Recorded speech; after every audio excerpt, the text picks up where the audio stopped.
আজকের গল্প একই অদ্ভুত হাসি। কাহিনী সুনীল গঙ্গোপাধ্যায়, তার আকাশ মাটি অরণ্য থেকে নেওয়া। গল্প পাঠক পার্থপাল চৌধুরী। শুনছেন সানডে গল্প ভান্ডার নিবেদিত আজকের গল্প একই অদ্ভুত হাসি।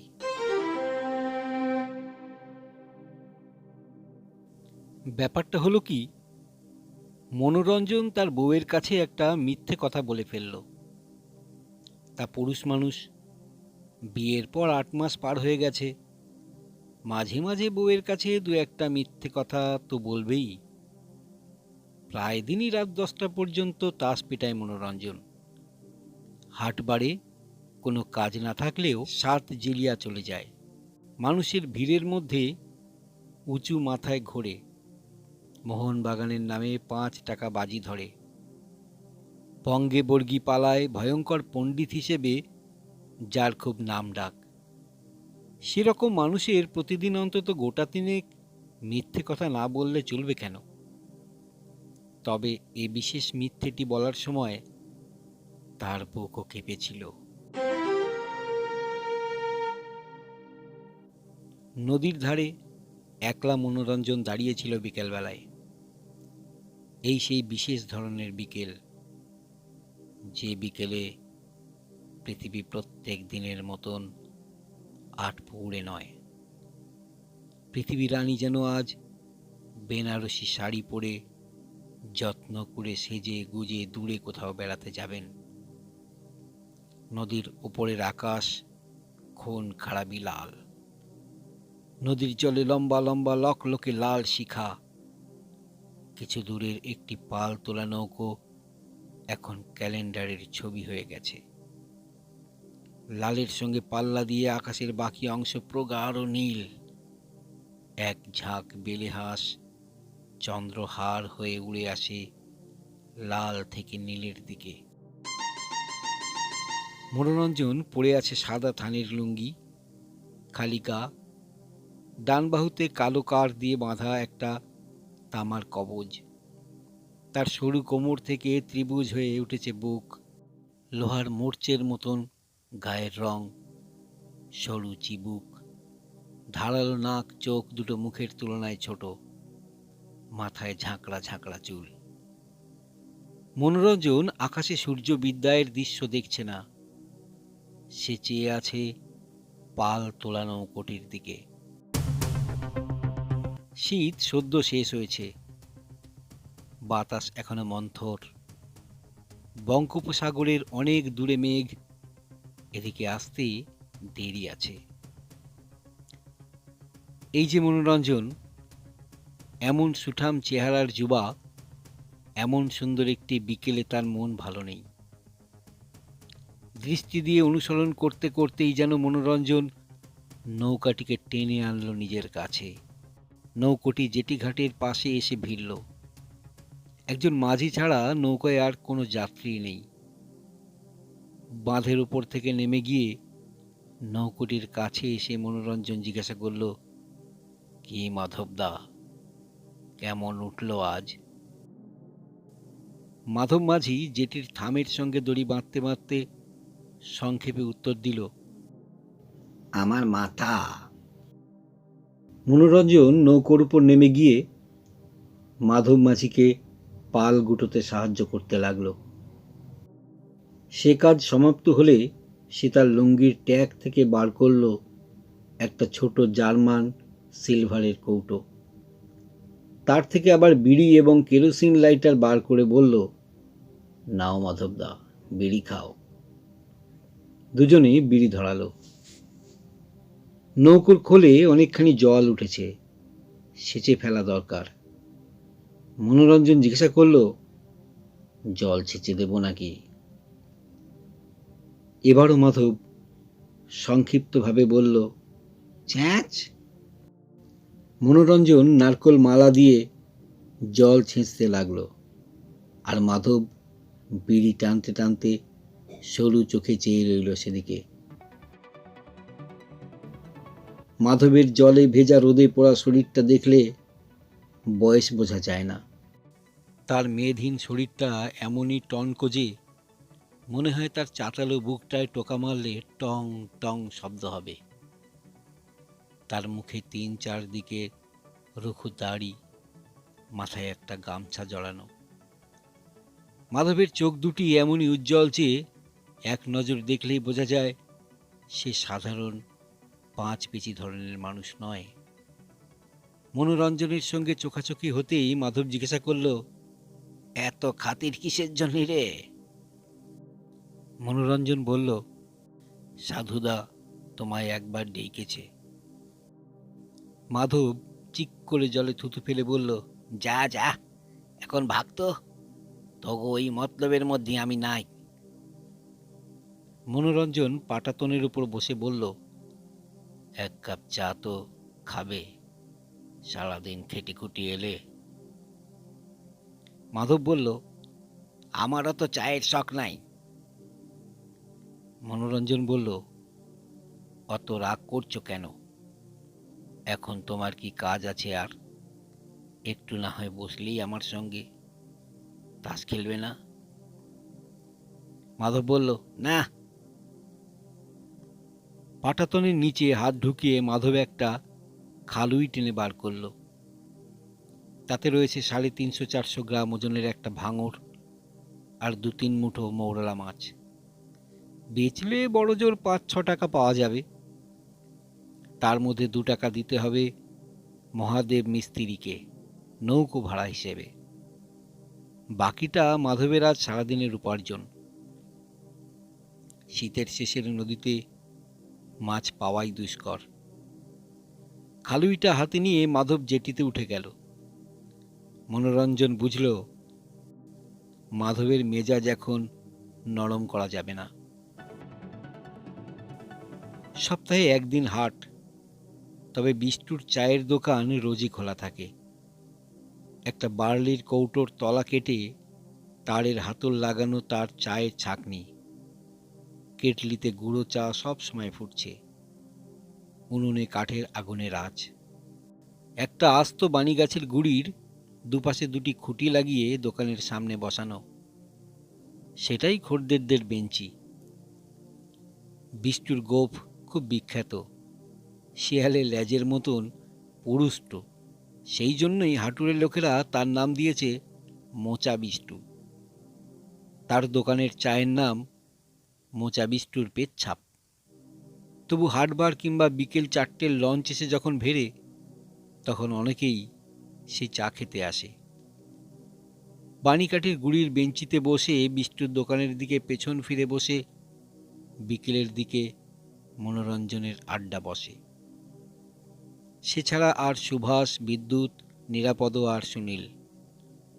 আর সাধুচরণ, সে আসে হঠাৎ হঠাৎ। যতক্ষণ না সন্ধে হয়, ঠিক সেই সন্ধ্যের সময় কোথা থেকে এক ঝাঁক পোকা উড়ে আসে। কান নাকের ফুটোয় আর কথা বললেই মুখের মধ্যে ঢুকে যায়।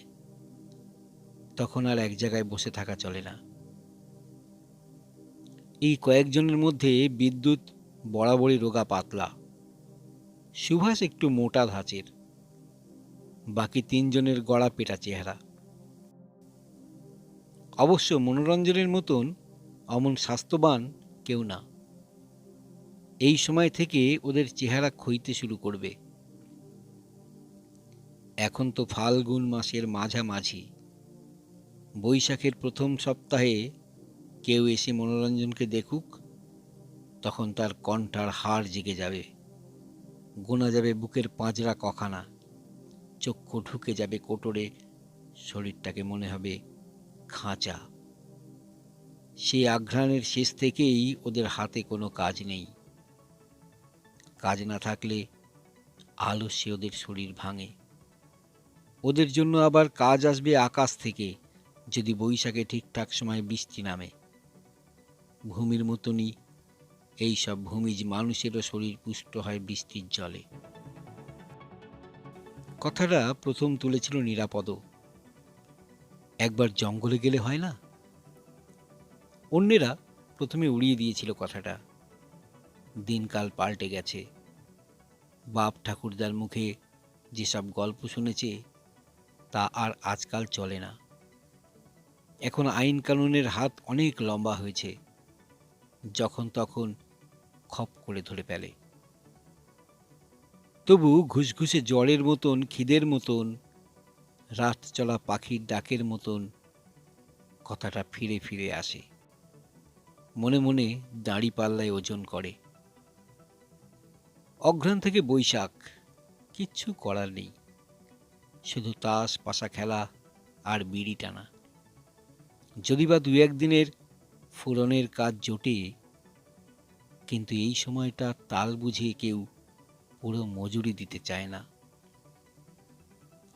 পরিমল মাস্টারের পরামর্শে দুটো শীতে মনোরঞ্জন রাশিয়ান বিটের চাষ দিয়েছিল।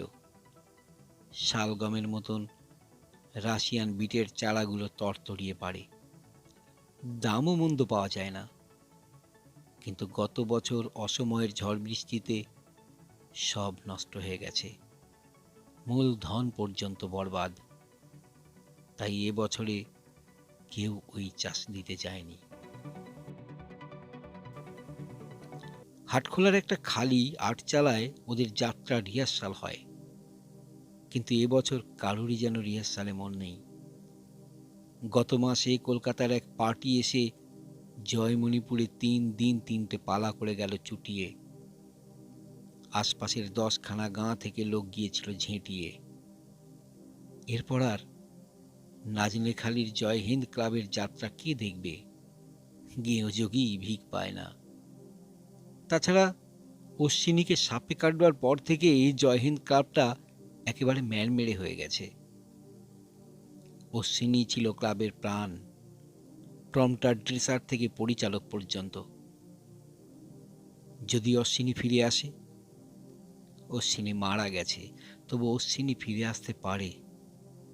মনোরঞ্জন বিশ্বাস করে না, সুভাষ বিদ্যুৎরা কেউ বিশ্বাস করে না।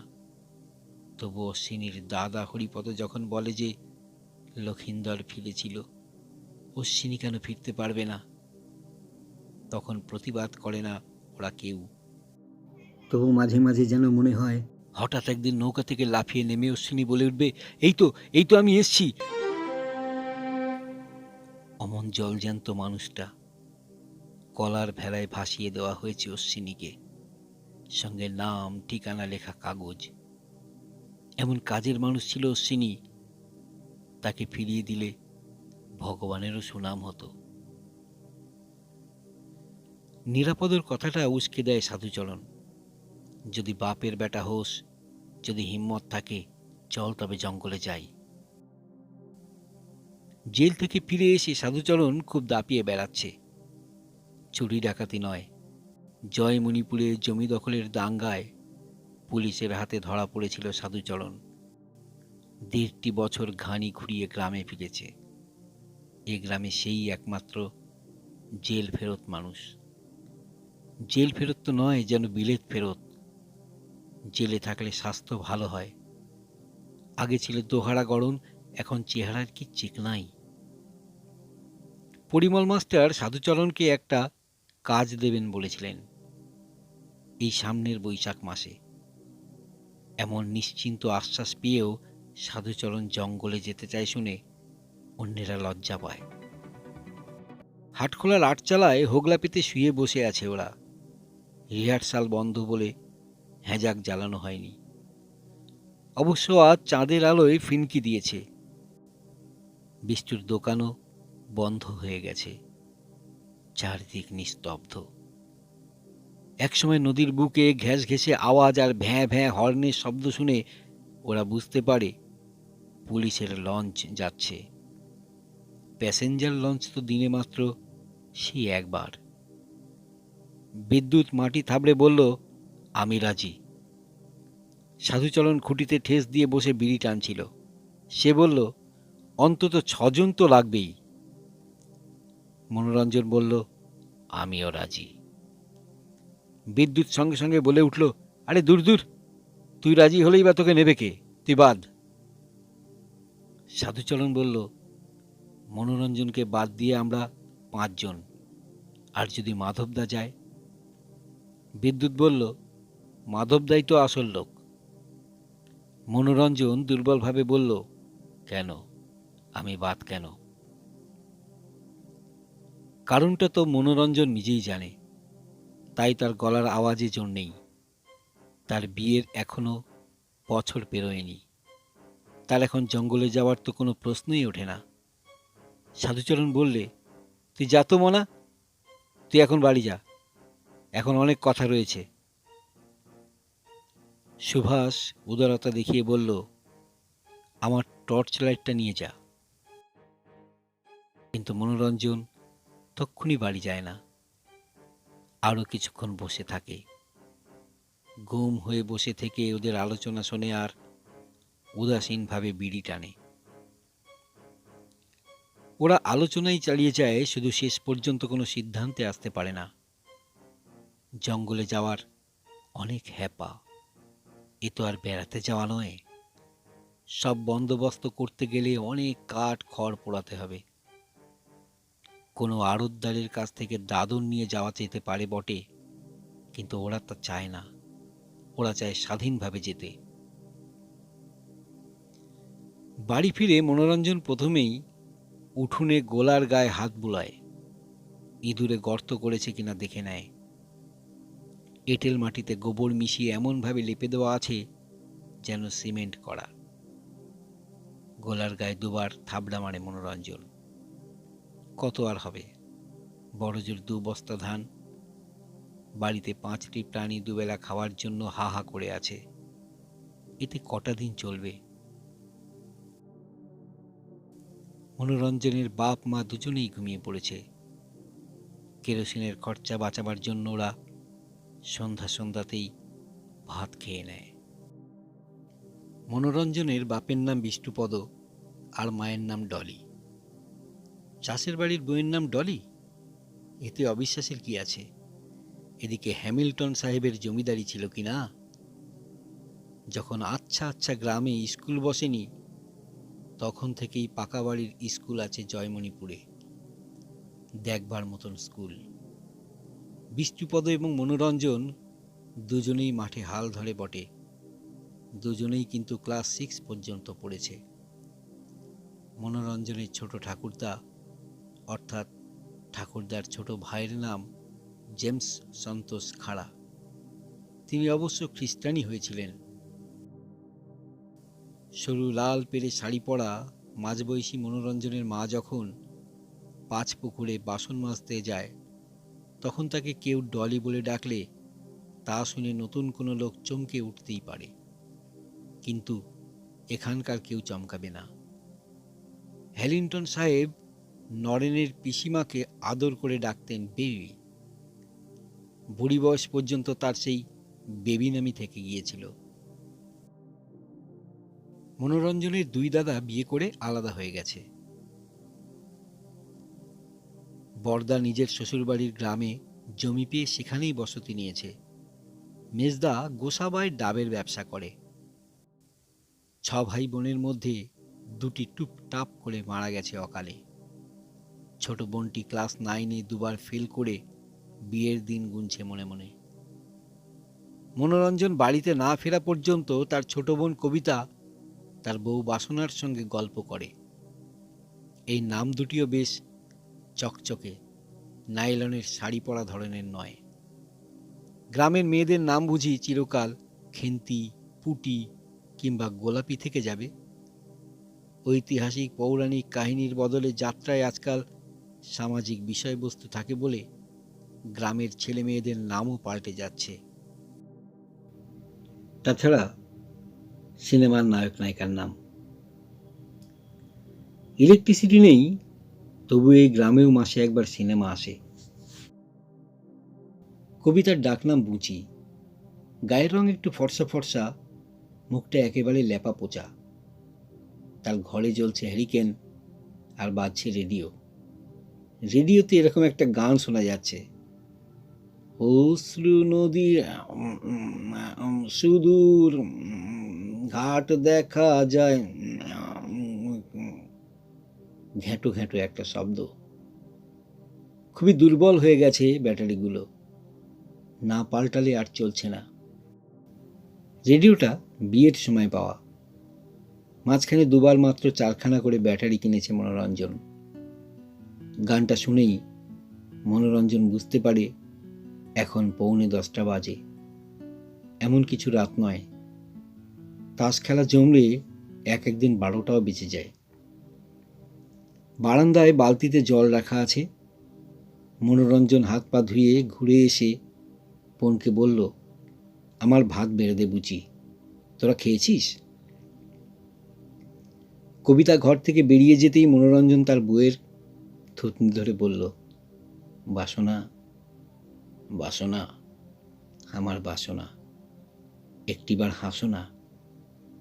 বাসনা ফোঁস করে উঠল, এই কি হচ্ছে?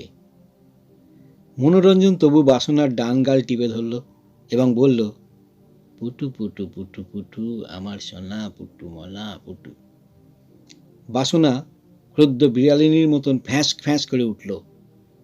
মনোরঞ্জন ততই খুনসুটি করতে থাকে। তারপর বুচি এসে ঘরে ঢুকতেই সে চট করে হাতটা সরিয়ে নেয়। একদিন সে বাসনাকে চুমু খেতে গিয়ে বোনের সামনে ধরা পড়ে গিয়েছিল। খাওয়া দাওয়া ছেড়ে দিনের শেষ বিড়িটা ধরিয়ে মনোরঞ্জন একটু বারান্দায় বসে। উঠোনের মাঝখানে তুলসী মঞ্চ, বাঁ পাশে গোয়ালঘর, ডান পাশে রান্নাঘর, তার পাশে মাচা বাঁধা। সেখানে উচ্ছে গাছ দুলছে। বাড়িটা বেশ ঝকঝকে তকতকে। চালে নতুন খড় ছাওয়া হয়েছে এবছরই। গোলার ঘরটি অবশ্য এখন ফাঁকা।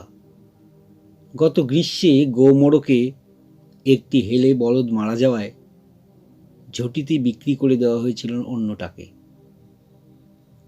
শয়নঘর মোট 2টি। কবিতা বাপ মায়ের ঘরেই শোয়ে।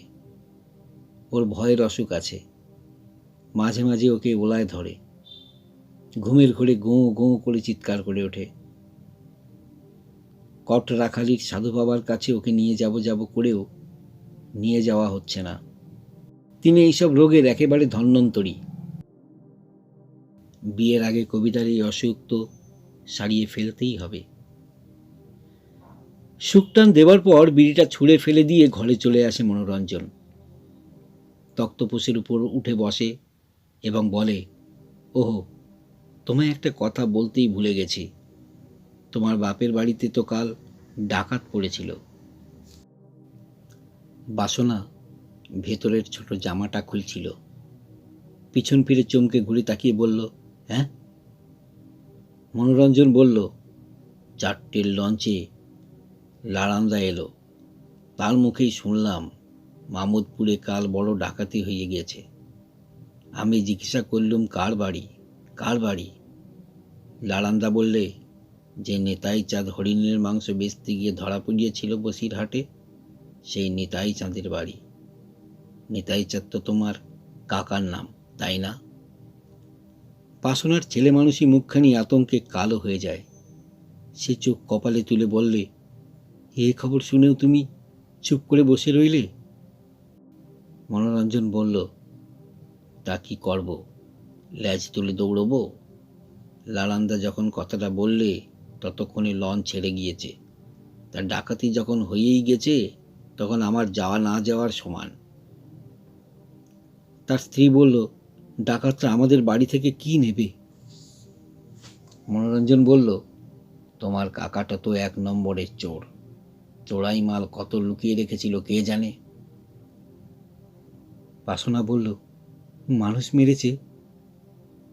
মনোরঞ্জন বলল, দুজনের মাথা ফেটেছে শুনলাম। বাসনা বলল, হ্যাঁ, কার মাথা ফেটেছে? মনোরঞ্জন বলল, তা আমি কি করে জানব? লালান্দ তো আর নিজের চোখকে দেখেনি। এইসব ইয়ার্কির কথা।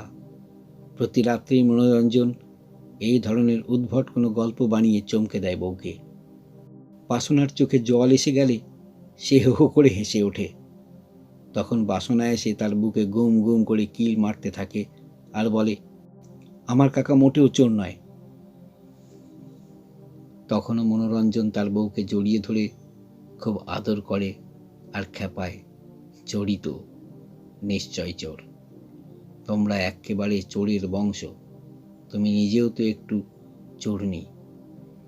পাশের ঘর থেকে কবিতা সবকিছু শুনতে পায়, এমনকি নিয়মিত ছন্দে এ ঘরের তক্তাপোষের মচমচানি পর্যন্ত সে শুনতে পায়। তবে সেই আসল মিথ্যে কথাটা অবশ্য মনোরঞ্জন সেই রাত্রে বাসনাকে বলেনি, সেটা অন্য রাতের কথা। সারাদিন মনোরঞ্জন তককে তককে থাকে মাধবকে ধরার জন্য। তার নিজের কোনো স্বার্থ নেই, তবু বন্ধুদের রোমাঞ্চকর অভিযানটা যাতে পণ্ড না হয়ে যায় সেই জন্য সে মাধবকে ভোলাবার চেষ্টা করে। মাধবকে আগ বাড়িয়ে বিড়ি দেয়, মাধবের বাড়ির উঠোনের আগাছা সাফ করে দিয়ে আসে, মাধবের ছোট ছেলেটাকে কোলে তুলে নিয়ে লোপালোপি খেলে। তবু মাধব তাকে পাত্তাই দেয় না। দিন তিনেক এড়িয়ে এড়িয়ে থাকার পর মাধব শেষ পর্যন্ত নিজে থেকেই ধরা দেয়। দুপুরবেলা আটচালায় তাস খেলা জমে উঠেছে। কখন যে মাধব পেছনে এসে বসেছে ওরা টেরও পায়নি। মাধব তাসের পোকা। হঠাৎ মাধব একসময় বলে উঠল, আরে ও মনা, কি করলি? আরে এটা দেখি একটা রাম ছাগল, হাতে রং রয়েছে, তবু তুলুক মারতে পারলি নে? মনোরঞ্জন ফিরে তাকাতেই মাধব তার অত্যুজ্জ্বল চোখ দুটি ঝকমকিয়ে বলল, তোরা দাইরা বান্দা খেল, তাস খেলা তবু মগজে কুলাবি না। চার খেলুড়ি ফেলে দিল হাতের তাস। সাধুচরণ বলল, মাধবদা, তোমার সঙ্গে একটা প্রাইভেট কথা আছে। মাধব বলল, জানি জানি, তোমাকে কি কথা, ওইসব আমার দ্বারা হইবে না, আমার পিঠে এখনো দাগ রইয়াছে। দুজনেই একসঙ্গে বিড়ি বাড়িয়ে বলল, নাও মাধবদা, খাও।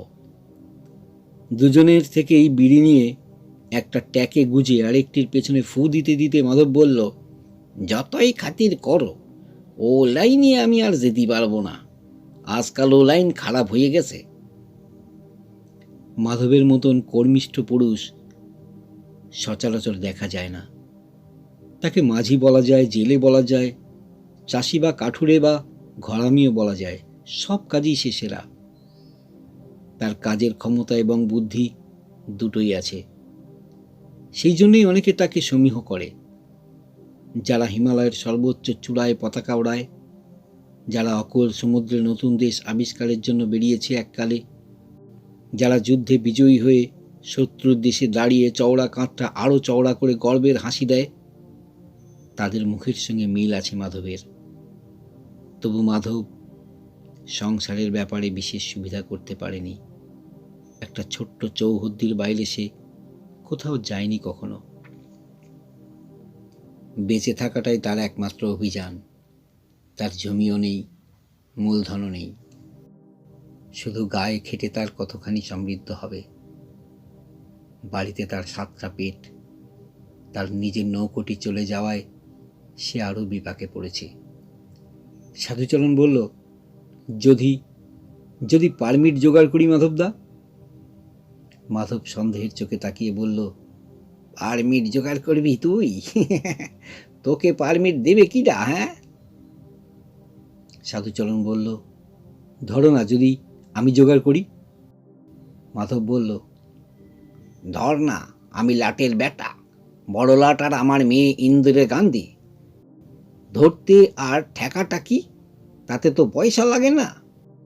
সাধুচরণ বলল, তুমি বিশ্বাস করতে পারছো না মাধবদা, পারমিটের ব্যবস্থা আমি সত্যিই করতে পারি, এখন তুমি রাজি হলেই হয়। মাধব বলে, দেখ সাধু, আমার সাথে 420 করিস নি, আমি 3 বার ধরা পড়েছি, মেয়েরই আমার তক্তা খিঁচে দিয়েছে, আমার নৌকাটা পর্যন্ত সমন্দির পুত্রা বাজেয়াপ্ত করিয়ে লেছে, আবার আমি তোগো কথায় নাইসা আবার ওই লাইনে যাবো? সাধুচরণ বলে, মাধবদা, সবাই বলে তোমায় ভয় ডর কিছু নেই, এখন দেখছি তুমি ভয় পাচ্ছ। মাধব বলে, ছেলে পুলি নিয়ে ঘর করি, ভয় পাবো না? আমি বললে তুই আমারে বউরে বিয়ে করবি, পোলাপানগো খাওয়াবি?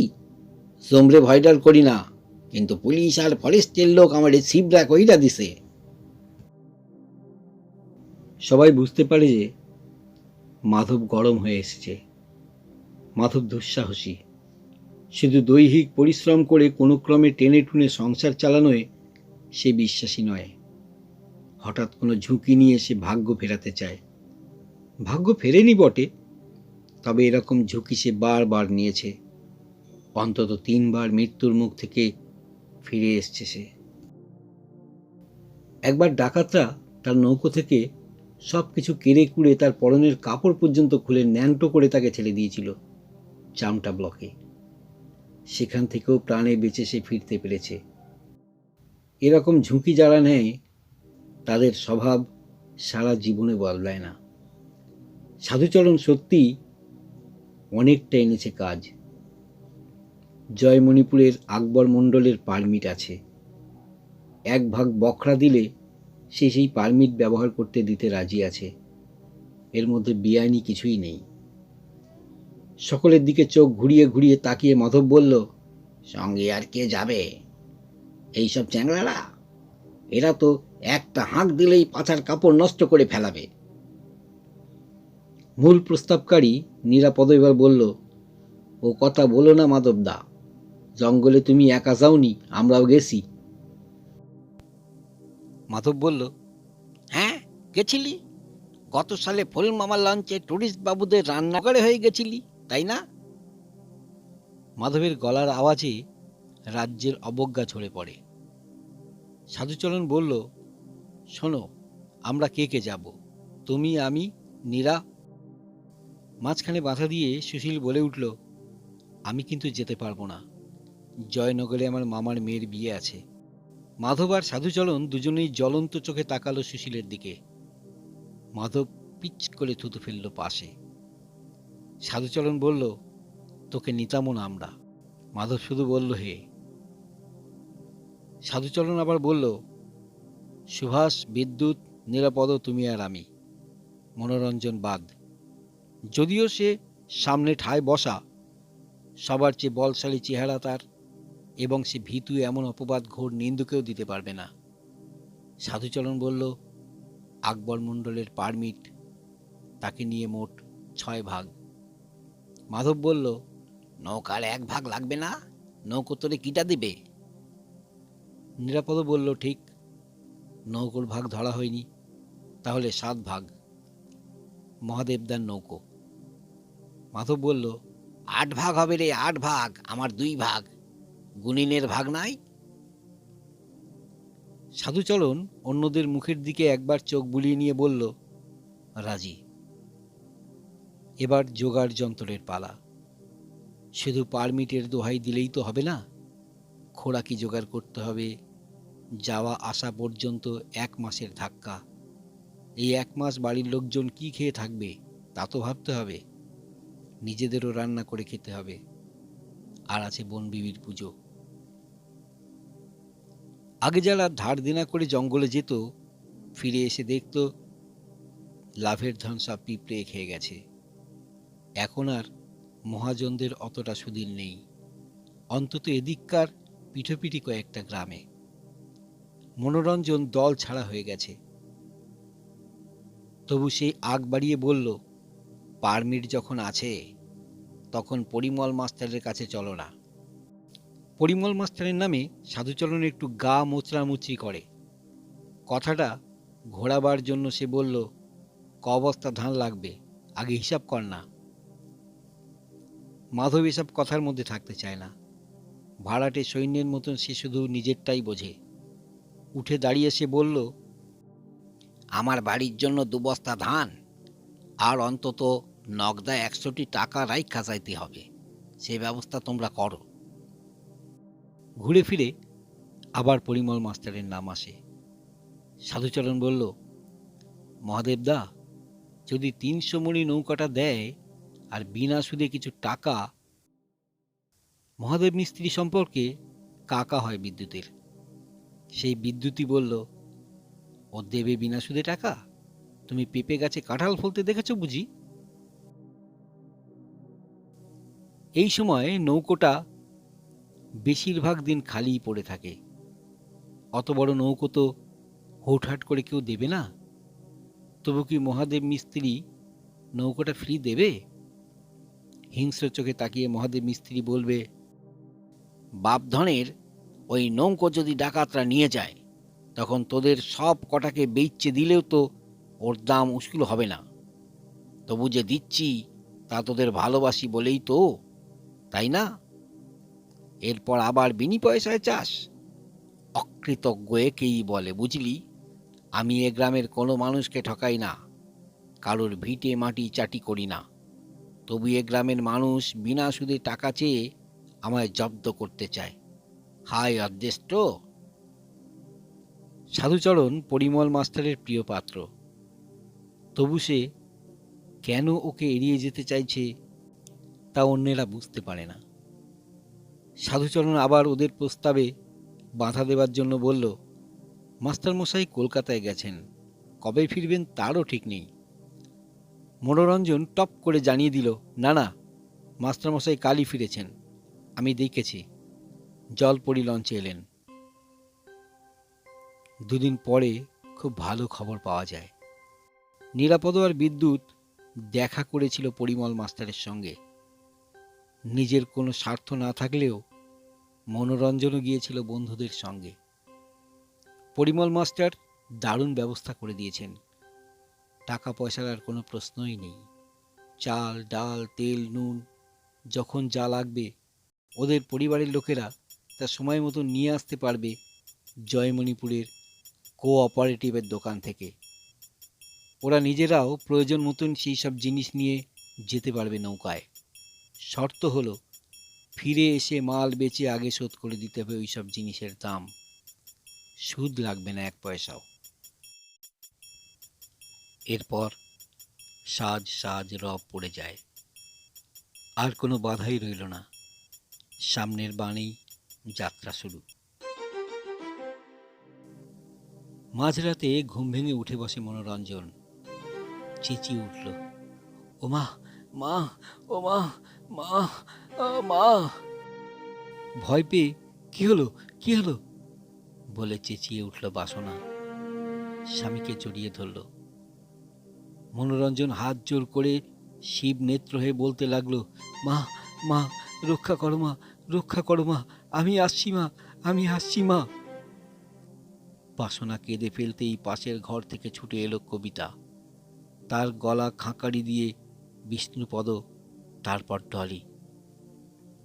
বিষ্ণুপদ বলল, মাথায় থাবড়া দাও তো বৌমা, স্বপন আটকে গিয়েছে, এক সময় সময় অমন আটকে যায়। কবিতা ভাবল, তারই নাকি ঘুমের ঘোরে চেঁচিয়ে ওঠার রোগ আছে। শেষদার আবার হলো কবে থেকে? মনোরঞ্জন হাত জোর করে বলে, যাচ্ছি মা, মা যাচ্ছি মা, মা আমার অপরাধ নিও না মা, তোমার পায়ে আমার 100 কোটি প্রণাম মা, আমি আসছি মা, আমি আসছি মা। এক গাদা চাঁদের আলো এসে পড়েছে ঘরে। তাতে দেখা যায় মনোরঞ্জনের 2 চোখ জলে ভাসছে। ডলি ঘরে ঢুকে বলল, ও মনো, মনো, কি হয়েছে? কি হয়েছে? চক্ষু খোল, চক্ষু খোল, এই তো আমি, বালাই ষাট, তুই কেন অপরাধ করবি? ডলি ভুল করে ভেবেছিল ছেলে বুঝি কোনো কারণে তার কাছে ক্ষমা চাইছে। কিন্তু মনোরঞ্জন যাকে ডাকছে সে এই মা নয়, আরো আরো অনেক বড় ধরনের মা। মনোরঞ্জন বিহ্বলভাবে বলল, আমি বোন বিবিকে দেখলাম মা গো, আমি বোন বিবিকে দেখলাম। ডলি বলল, ও স্বপ্ন দেখেছিল, একবার উঠে দাঁড়া। মনোরঞ্জন বলল, স্বপ্ন নয় গো, একেবারে চোখের সামনে। গাছতলা আলো করে দাঁড়িয়ে আছেন মা বোন বিবি। পাশে দুঃখিয়ে মা আমায় বললেন, বাদার সমস্ত জোয়ান মরদ আমার একবার পুজো দেয়, তুই বিয়ে করলি, আজও আমায় পুজো দিসনি। বলতে বলতে বিছানায় 2 হাত ছড়িয়ে উপর হয়ে শুয়ে পড়ে, যেন প্রবল যন্ত্রণায় কাতরাতে কাতরাতে বুক ফাটা গলায় এসে চিৎকার করতে থাকে, আমি আসছি মা, মা আমার ভুল হয়ে গেছে মা, আমি আসছি, অপরাধ নিও না মা গো। আবার সে হঠাৎ উঠে বসে, বাসনার হাত চেপে ধরে বলে, মা বোন বিবি আমায় ডেকেছেন, মা বোন বিবি আমায় ডেকেছেন। পরদিন সকালেই রটে গেল যে মনোরঞ্জন মা বোন বিবিকে স্বপ্নে পেয়েছে। সারা সকাল সে বিছানা থেকে উঠলই না, এমনই অবসন্ন হয়ে পড়েছে। মাঝে মাঝে সে কাঁদে, মাঝে মাঝে শূন্যভাবে চেয়ে থাকে। বিকেলে সাধুচরণ আর তার দলবল দেখতে এলো তাকে। বারান্দায় উঁচু হয়ে চুপ করে বসে আছে মনোরঞ্জন। বিদ্যুৎ তাকে একটা বিড়ি এগিয়ে দিতেও সে খেল না। মায়ের পুজো না দেওয়া পর্যন্ত সে আর বিড়ি খাবে না। বন্ধু বান্ধবদের সঙ্গে কথা বলারও কোনো উৎসাহ তার নেই। আসলো সেরকম জঙ্গল, এখান থেকে এক জোয়ারের পথ, যখন তখন যাওয়া হয় না। নিরাপদ বিদ্যুতেরা যখন পারমিট নিয়ে কাঠ কাটতে যাচ্ছেই, তখন মনোরঞ্জন ওদের সঙ্গে ঘুরে আসুক। পুজো দেওয়া হবে, দুটো পয়সার সাশ্রয় হবে। স্বয়ং বিষ্ণুচরণই দিল এই প্রস্তাব। গোলা থেকে আরও এক বস্তা ধান এর মধ্যে বার করা হয়ে গেছে। গোলাটায় এখন টোকা দিলে ঢ্যাপ ঢ্যাপ করে শব্দ হয়। সেই দিকে তাকিয়ে ডলিও আর কোনো আপত্তি করতে পারল না। তবু সে বারবার বাসনার মুখের দিকে চেয়ে থাকে। এক রত্তি কচি বউটা তাকে ফেলে চলে যাবে। প্রথম সন্তান জন্মাবার আগে স্বামী স্ত্রীর বেশি দিন ছাড়াছাড়ি থাকা ভালো নয়। এতে পুরুষ মানুষেরা বারমুখ হয়ে যায়। সন্ধ্যের সময় সে বাসনাকে জিজ্ঞাসা করল, বউ মনা, তাহলে যাবে ওদের সঙ্গে? বাসনা সম্মতি সূচক ঘাড় হেলায়। ডলি তখন বলল, যাক তবে, ঘুরে আসুক। মা বন বিবি যখন ডেকেছেন, এখন ঝড় বৃষ্টি নেই, নদীতে ঢেউও তেমন তেজি নয়। বাসনাকে সে বলল, বউ, তোর সিঁদুরের কৌটোটা মনকে দিয়ে দিস, মায়ের পায়ে শুইয়ে নিয়ে আসবে। সব ঠিকঠাক হয়ে যাওয়ার পর যাত্রার আগের দিন রাত্রে বাসনার থুতনি ধরে বলল, বাসনা, আমার বাসনা, একটিবার হাসো না। বাসনা ফোঁস করে উঠল না, হাসলও না, গম্ভীর হয়ে রইল। মনোরঞ্জন বলল, মায়ের পুজো দিতে যাচ্ছি। এই সময় কেউ অশৈরণ করে? জঙ্গলে ভালো কাঠ পেলে আমাদের পার হেড 100-5 টাকা উপরে রোজগার হবে। তখন তোমার জন্য একটা শাড়ি এখানে নয়, একেবারে কলকাতার দোকান থেকে, বুঝলে? অত বড় নৌকোতে 5 জন বসলেও যেন খালি খালি দেখায়। মনোরঞ্জন উঠে বসায়, তবু যেন খানিকটা মানানসই হলো। হালে বসেছে মাধব। শাল বাহু নিয়ে মনোরঞ্জন ধরল একটা দাঁড়। মনোরঞ্জনকে নিতে মাধব আপত্তি করেনি, কারণ এ ছেলেটাকে নিয়ে কাজ হবে সে জানে। যেবার কালীর চকের কাছে ডাকাতের পাল্লায় পড়েছিল মাধব, সেবার যদি এই মনোরঞ্জনটার মতন আর একটা মানুষও থাকতো তার পাশে, তাহলে লগি পিটিয়ে ডাকাতদের ঠান্ডা করে দিতে পারত। সব সরঞ্জাম তোলা হয়েছে। ওদের বিদায় দিতে এসছে অনেকে। একমাত্র বিদ্যুৎ শুধু জামা গায়ে দিয়েছে, আর সবাই খালি গায়ে তৈরি। গন লেগেছে। এই তো যাত্রার পক্ষে শুভ সময়। নৌকো ছাড়তেই ডলি চেঁচিয়ে বলল, মামুদপুরের পাশ দিয়েই তো যাবি, একবার বৌমার বাপের বাড়িতে দেখা কইরে যাস। মনোরঞ্জন বলে, আচ্ছা। ডলি বলে, সিঁদুরের কৌটোটা মনে থাকে যেন। বাঁধের ওপর অন্যদের জটলা থেকে একটু দূরে একটা নিম গাছের গায়ে হেলান দিয়ে দাঁড়িয়ে আছে বাসনা। মনোরঞ্জন সেদিকে তাকিয়ে হাসল। সেই হাসি দেখে ধক করে উঠল বাসনার বুকটা। এ কি অদ্ভুত হাসি! মন খোলা মানুষ মনোরঞ্জনকে অনেক রকমভাবে হাসতে দেখেছে সে। ভাস্কর পণ্ডিত কিংবা খিজির খাঁ রূপী মনোরঞ্জনের অট্ট হাসিও সে শুনেছে, কিন্তু কিন্তু এরকম হাসি তো সে কখনো দেখেনি। চোখ দুটো জ্বলজ্বল করছে মনোরঞ্জনের, কেমন যেন স্থির দৃষ্টি, ঠোঁট অল্প একটু ফাঁক করা। কাল রাতে বেশি কথা হয়নি, খুব তাড়াতাড়ি ঘুমিয়ে পড়েছিল মানুষটা। আজ সকাল থেকেই নানা কাজে ব্যস্ত। একটুখানির জন্য বাসনা তার স্বামীকে আড়ালে পায়নি। তাই কি মনোরঞ্জন ওই রকম হাসি দিয়ে অনেক কিছু বুঝিয়ে দিতে চায়? কোনো মানুষ একেবারে নতুনভাবে হাসতে পারে? একটু পরেই নৌকোটা সামনের দিকে ট্যাগ ঘুরে চোখের আড়ালে চলে গেল। শুনলেন সুনীল গঙ্গোপাধ্যায় রচিত আকাশ মাটি অরণ্য থেকে নেওয়া গল্প এ কি অদ্ভুত হাসি। গল্প পাঠে পার্থ পাল চৌধুরী। গল্পটি যদি আপনাদের সত্যি ভালো লাগে প্রচুর লাইক করবেন, প্রচুর প্রচুর শেয়ার করবেন এবং অবশ্যই চ্যানেলটিকে সাবস্ক্রাইব করবেন আর কমেন্টস করে জানাবেন আপনাদের কেমন লাগলো। ধন্যবাদ।